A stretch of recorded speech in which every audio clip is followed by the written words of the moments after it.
Hello friends, இன்றைக்கி மார்கழி 30 அன்றைக்கி வந்து பரவேசு வாசுதேவர் கோயில் வரமகாலட்சுமியோடு இருக்கிற கோட்டை கோயிலில் தர்மபுரியில் ஒரு ஐதீகம் செய்கிறாங்களாம்.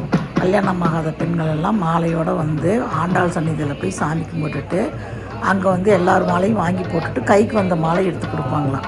அந்த மாலையை இவங்க கையில் எடுத்துக்கிட்டு பசங்களும் பொண்ணுங்களும் கல்யாணம் ஆகாதவங்க அப்படியே 3 சுற்று சுற்றணும். பிரகாரத்தை சுற்றிட்டு 3ஆவது சுற்றுக்கு உள்ள பெருமாள்கிட்ட போய் அந்த மாலையெல்லாம் கொடுத்தோடனே அவங்க திருப்பி அங்கே மாலையை எடுத்து கையில் கொடுப்பாங்க.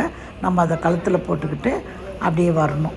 வெளியே வந்தோடனே பிரசாதம் கொடுப்பாங்க. பிரசாதத்தை சாப்பிட்டுட்டு வந்தோம்னா அடுத்த வருஷத்துக்குள்ளே கல்யாணம் ஆகிடுங்கிறது ரொம்ப ரொம்ப ஐதீகம். இது எனக்கு தெரியாது, என் ஃப்ரெண்டு சொன்னாங்கன்னு சொல்லிட்டு போனோம். நல்லா தரிசனம் பண்ணிவிட்டு அந்த இதை பார்த்தா ரொம்ப நல்லா இருந்துச்சு. எவ்வளோ பசங்க பொண்ணுங்க எல்லாம் வந்திருந்தாங்க. எல்லோரும் மாலையோடு போனதை உங்களுக்கு வீடியோ எடுத்து போடணும்னு சொல்லிட்டு போடுறேன் பாருங்கள். எல்லோரும் பொண்ணு பசங்க இல்லைன்னா அவங்கவுங்க அம்மாங்களே கையில் எடுத்துக்கிட்டு போகிறாங்க. பாவம் பாருங்கள். கடைசியில் 3 சுற்றினோடனே பிரகாரத்துக்குள்ளே உள்ளே போகணும். பெருமாள் சன்னதிக்கு போயிட்டு பெருமாள்கிட்ட போய் சாமி கும்பிட்டுட்டு அவங்களுக்கெல்லாம் அர்ச்சனை பண்ணிவிட்டு அவங்கள இது பண்ணுறாங்க. அது ரொம்ப நல்லா இருந்துச்சு. நான் வந்து இது வரைக்கும் நான் பார்த்ததே இல்லை. இத்தனை வருஷம் 35 வருஷத்துக்கு மேலே பெரும்பூரில் இருக்கிறேன். இந்த மாதிரி ஒரு நிகழ்வு இருக்குதுன்னே தெரியாது.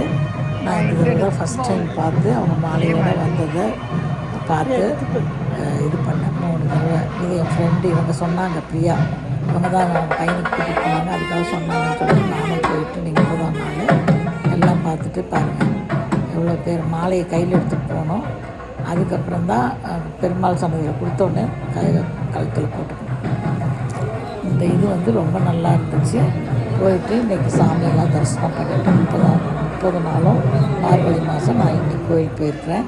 ஆனால் பெருமாள் கோயில் போனது வந்து ஏகாதசி அன்னைக்கு போனேன், சொர்க்கவாசல் திறந்த அன்றைக்கி. அப்புறம் இன்றைக்கி போயிருக்கேன். மற்றபடிலாம் விநாயகர் கோயில் ஸ்டேஷன் பக்கத்தில் இருக்கிற விநாயகர் கோயிலுக்கு போயிட்டு தான் வந்துட்டுருந்தேன். ரொம்ப நல்லாயிருக்கும். எங்கள் பரவேசு வாசுதேவர் கோயில் இங்கே தர்மரெல்லாம் வந்தாங்க.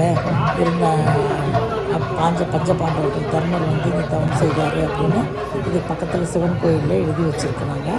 அந்த அளவுக்கு பழமையான கோயில். இது ரொம்ப விசேஷமான கோயில். தர்மபுரியில் இருக்கிறவங்க எல்லாருக்குமே இந்த கோட்டை கோயிலை தெரியாதவங்களே இருக்க மாட்டாங்க. எல்லோரும் வந்து தரிசனம் பண்ணிவிட்டு ஐயருங்க எல்லோரும் சாமி கும்பிட்டோன்னே பிரசாதம் வாங்கிட்டு அங்கேயே உட்காந்து சாப்பிட்டுட்டு நீங்கள் வந்து கல்யாணம் நடந்துடும். அடுத்த வருஷத்துக்குள்ளே நடந்துச்சுன்னா இப்போ புருஷன் பொண்டாட்டியாக வந்து அந்த ஒரு மாலை வாங்கி சாமிக்கு போட்டு அந்த நேர்த்திக்கடனை செய்யணும் அப்படின்னு சொன்னாங்க. ரொம்ப நல்லா இருந்துச்சு. இது வந்துட்டு இந்த இடத்துல தான் பிரசாதமெல்லாம் எல்லோரும் கொடுத்துட்ருந்தாங்க. இது மாதிரி கங்கணமும் கட்டிக்கிறாங்க. ஆண்டாள் திருக்கல்யாணத்து அன்னைக்கு வந்தோம்னா கங்கணம் கட்டியும் விடுவாங்களாம். அது எனக்கு தெரியல. அதனால் சரி இன்றைக்கி இந்த மாலை இது விசேஷத்துக்கு மாலை அணிவிக்கிற விசேஷத்துக்கு போயிட்டு சாமியெல்லாம் தரிசனம் பண்ணிவிட்டு கோயில் பிரகாரத்தை சுற்றி வந்தேன். ரொம்ப நாமம், சக்கரம், சங்கு சக்கரம் எல்லாம் போட்டிருப்பாங்க. இந்த வழி வந்து ஆக்சுவலாக வந்து சொர்க்கவாசல் இந்த பக்கம்தான் இருக்குது.